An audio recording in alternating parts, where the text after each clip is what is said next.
So there's this weird conversation that happened, right? Which is Arjun Ram Meghwal was saying bill upload bhi hai. He kept saying कि upload ये upload है, bill इसमें uploaded है. And then I was like, what are they uploading? Where are they uploading, right? And then I saw something. This is Priyanka Chaturvedi, right? The MP from Shiv Sena. So she made this post. This is her old seat. This is her new seat. You see those tablets? There is business discussion, members, and documents written there. So I think what they're now doing is they're going to just upload those bills and put it on this documents thing. Whatever this is, like the tablet thingy, right? So they upload these documents here. So in this thing what I'm showing you, इसमें upload है, technology, नई technology. I remember in Parliament what used to happen was that bills were circulated a day before the discussion. At least 2 days before the discussion when I started, but then it was a day and now it's not even that. So they gave the bill printed and sent to all MP offices 2 days before the discussion. Now, because yesterday they got the supplementary list of business and then brought in the women's reservation bill, and today they are holding the discussion, I feel like what is happening is that they will now use this as an excuse to not circulate the bill. They'll be like, "अरे technology है ना, upload कर लिया है." Maybe that is what is happening, where the MPs didn't really get a copy of the bill even when it was being introduced, which is a strict no-no in Parliament, at least till now. My whole understanding from this whole conversation and all the pieces that I've put together, they will just get away with not circulating anymore. So in the garb of new technology, they will crunch the time given to MPs to actually study the bill and come up with points about the bill when the discussion happens, and they will just ignore, how much time they need to do that and upload it on this screen. So when you come to the house, you can just see it and they can just claim that, "Arey, we have uploaded this on the members portal," or whatever it is. See, it's there. What are you talking about? What we need to understand is how the process of legislation actually works. Essentially, an MP will get a bill.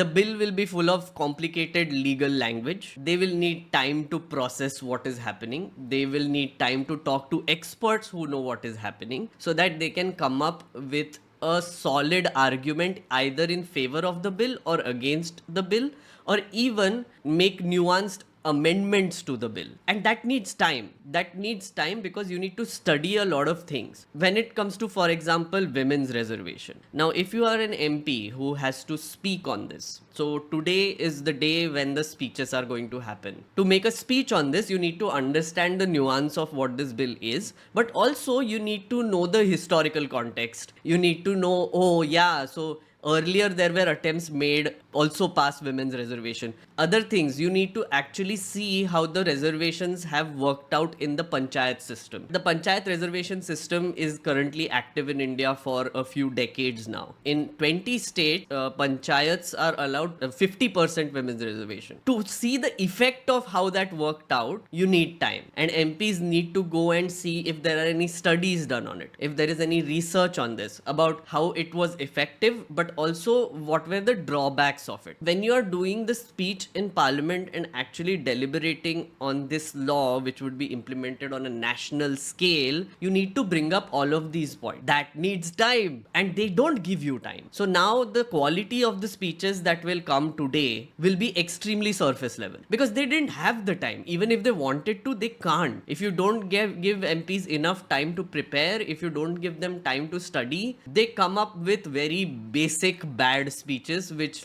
mean nothing. That is the worry. So the alternative is this bill could have been circulated on Monday when the cabinet took the decision and given them 48 hours before introduction to actually look at it, what it is, form their opinions on it, so that today when they actually speak on it, they can come properly prepared and with some constructive suggestions also, not just berating the government. This bill is one bill which I feel like a lot of political parties are in general agreement agreement with. There will be little nuances and differences which they might disagree on. To identify those nuances and differences, you need time. They don't have it. Yesterday, we moved from the old parliament to the new parliament. In the afternoon, there was this sudden announcement, a supplementary list of business as they call it, which means that in the middle of the day, they introduced an item for legislative business, and that was the women's reservation bill. It was brought in very suddenly. It was brought in without any warning. Even though everybody knew the cabinet had approved it, they had no idea what the text of the bill was. Once it came in and it was being introduced, as you saw earlier, the bill doesn't seem to have been circulated very much. So it caused a lot of bawal in the parliament when it was being introduced as well. That is one part of it. But what happened exactly during the introduction was when people started opposing maybe the way it was introduced, maybe the way it was put in the agenda, maybe some other thing about the bill. Arjun Ram Meghwal, who we saw right now, who is actually speaking in parliament and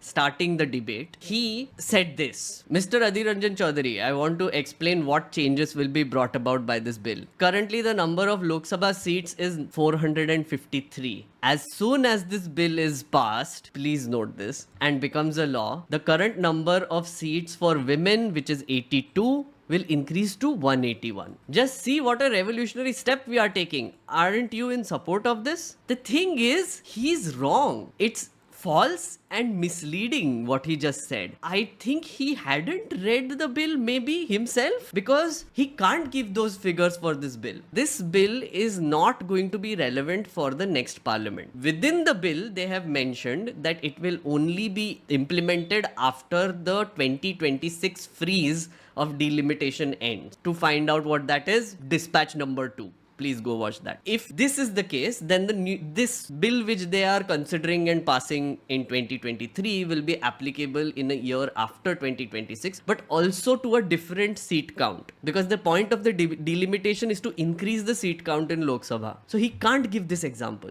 As soon as the bill is passed and becomes the law, the current number of seats will increase. They won't. The current number of seats will not increase. He misled the House and was completely wrong. South Indian states will reject delimitation, then would it be said that South Indian states stopped the women reservation? That's a very valid point. Now, if you oppose delimitation, they can always say, oh, you're opposing women's reservation. Oh, you don't want women's reservation. That's why you don't want delimitation. The complete point of delimitation will be lost and it will all become about women's reservation. That's a very real possibility. Are there any chances that they would continue delimitation? Rishi, actually, I was also thinking about this. I mean, we are assuming that they will do delimitation, right, in 2026. What if they don't? What if they extend it by 25 more years? Or maybe what if they increase the seats a little bit, maybe in some calculation that they come up with, and then they freeze it again for 25 years. What if that happens? The condition of implementing women's reservation is the fact that delimitation will happen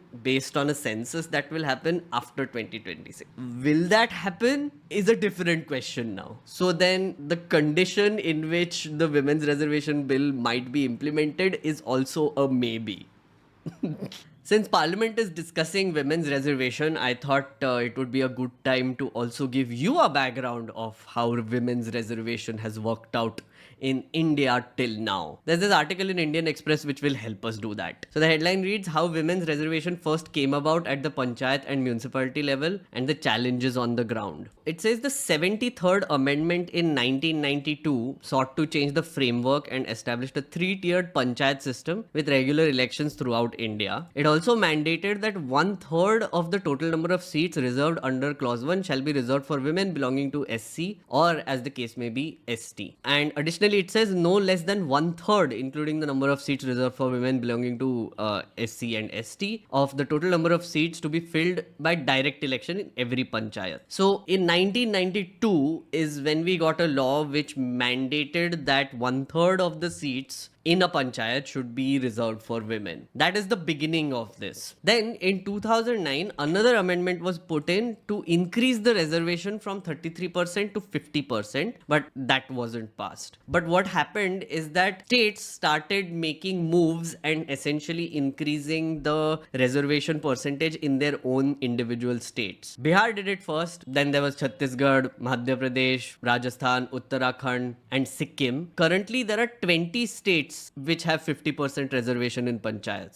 And after that, in 2010, the current version of the Women's Reservation Bill is actually a UPA version of the Women's Reservation Bill. It is almost the same except the delimitation part that was added later by the Modi government. Since then, many parties have been demanding that women's reservation should come in. Congress has been at the forefront of it, especially Sonia Gandhi has been writing a bunch of letters to the Prime Minister. So now it is happening finally. Today is the day it is being considered. Tomorrow, I think by evening is maybe when they'll pass it, I guess. So Aranya is asking, if it was already assessed once, why did it take 2 terms to come back? And the answer to that is in this article. Essentially, there is a question of reservation within reservation that became like a contentious issue, and it continues to be a contentious issue till date. So this headline reads, opposition finds common ground on women's reservation bill pushback, demands OBC quota. Congress failed to push bill through in 2010 over quota within quota demand, but now aligned with other India parties on the issue. The parties said the bill was a huge betrayal of the hopes of women as the implementation date had kept vague, and criticized the government for not providing quota for backward castes. The demand of the opposition is now twofold. One is, why aren't you implementing it right now? The second is, why aren't you providing a quota for the backward classes? The Congress marked a complete turnaround from its position in 2010 when it failed to push the bill through the Lok Sabha. It was approved by the Rajya Sabha because of stiff opposition from the Samajwadi Party and Rashtriya Janata Dal over their demand for quota within quota for other backward classes and minorities. So not just OBCs but also minorities. On Tuesday, as parties belonging to the India Alliance heaved a collective sigh of relief on finding points to criticize in the bill, the Congress demanded reservations for OBC.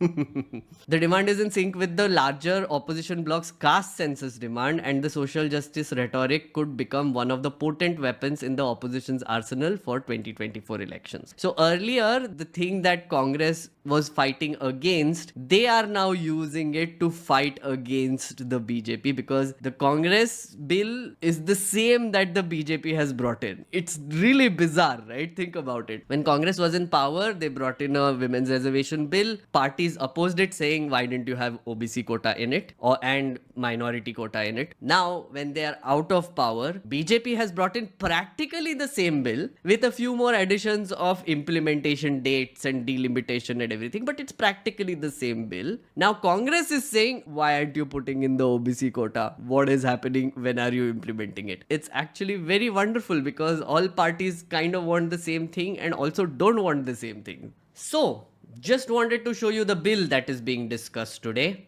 because I feel like we should go through it also. Lots of legal language, don't get scared, but I am going to try and tell you which are the important parts in this anyway.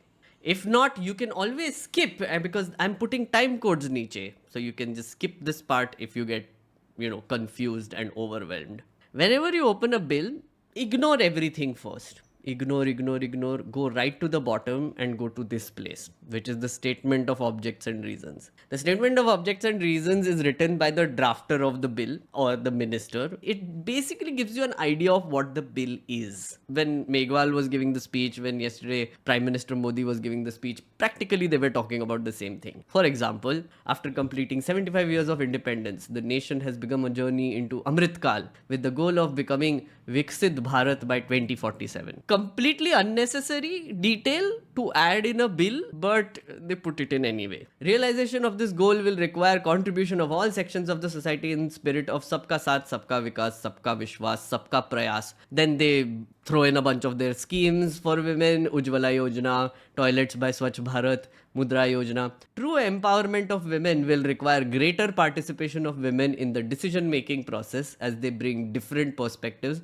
and enrich the quality of legislative debates and decision-making. The entire entire concept of women's reservation is about this, that we have a parliament, we have assemblies, we have local government, but at the same time, the sex ratio in these bodies where decisions are taken is tilted in favor of men. What we need is more women to be in those decision making positions so that they can also add their perspectives and raise their issues and take decisions on it. Men take decisions for everyone and have been doing it for ages, right? But we live in 2023 now and it doesn't work that way, or it shouldn't work that way. So the women's reservation bill is essentially an attempt to get more women into those decision-making powers. The way it will work is 33% of the seats will be reserved, let's say, in the Lok Sabha. Out of the 100% seats available in India, 33% of the seats will be locked.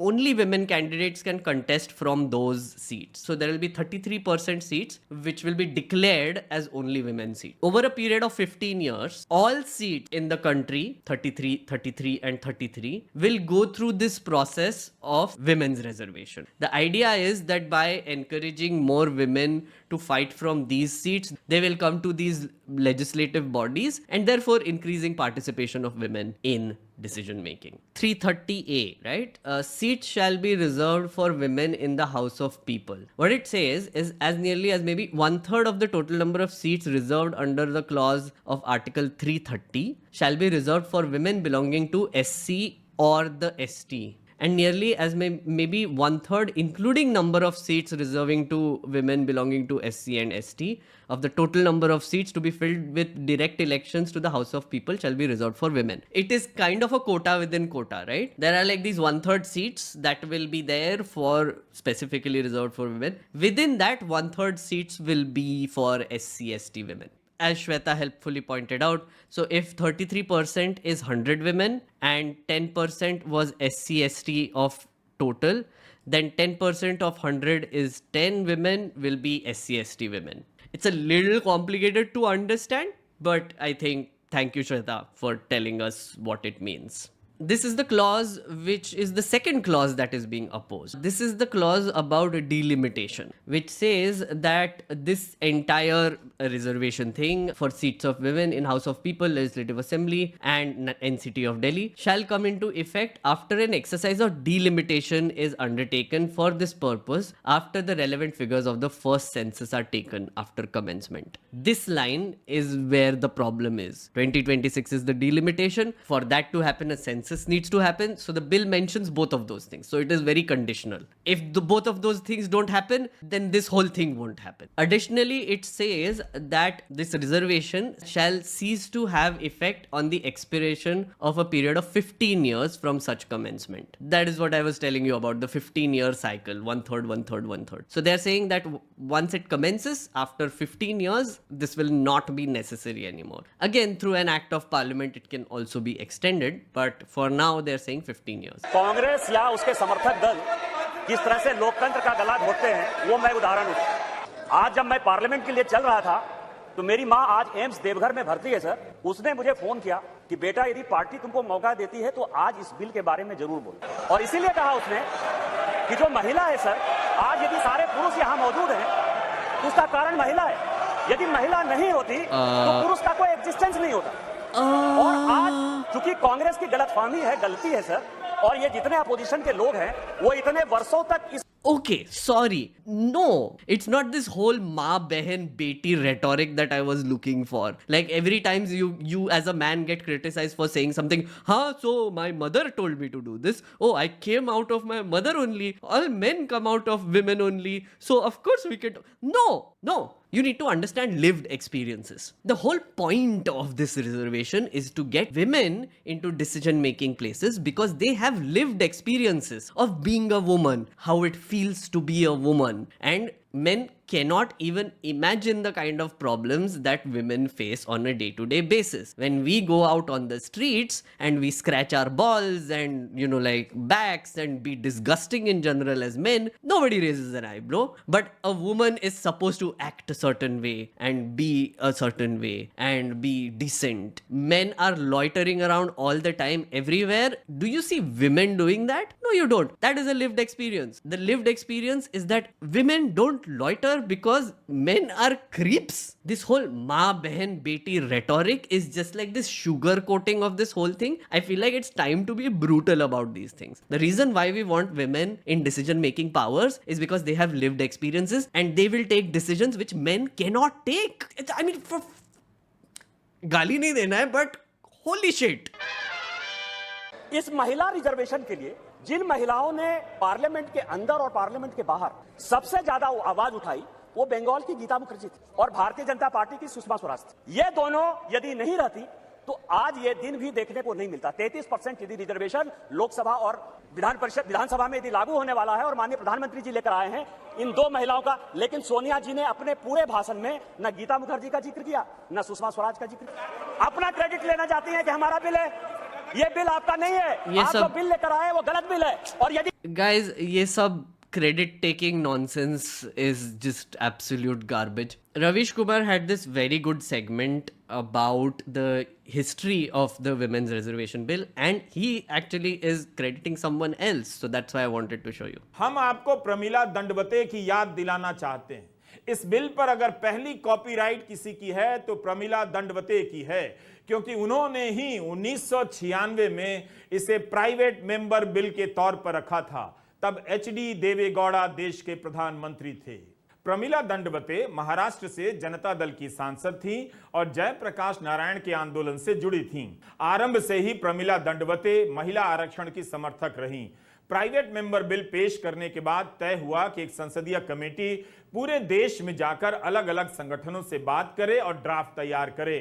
उस committee की chairperson CPI की गीता मुखर्जी बनाई गईं। For the non-Hindi speakers, Pramila Dandavate is the first person, according to Ravish, and I agree, who has the copyright over this bill because this bill was first presented as a private member's bill in 1996 by her. And since then, a committee was formed. It went all over the country. It took views of women and stakeholders and they made the bill better over time. And since then, they have been pushing for this bill. Pramila Dandavate was a part of the Janata Dal and this happened during the HD Devegowda government. If anybody has a right to actually claim credit for this lady, Pramila Dandavate. Remember the name. आप समझिए इनकी भावना कैसे, महिलाओं के बारे में ये कैसा सोचते। इसी सदन के सदस्य थे, राज्यसभा के भी सदस्य थे, इनके पार्टी के बड़े नेता थे अपोजिशन के। वो कहते हैं कि परकटी महिलाएं आ जाएंगी। क्या महिलाओं के लिए इस तरह की बातें होनी चाहिए?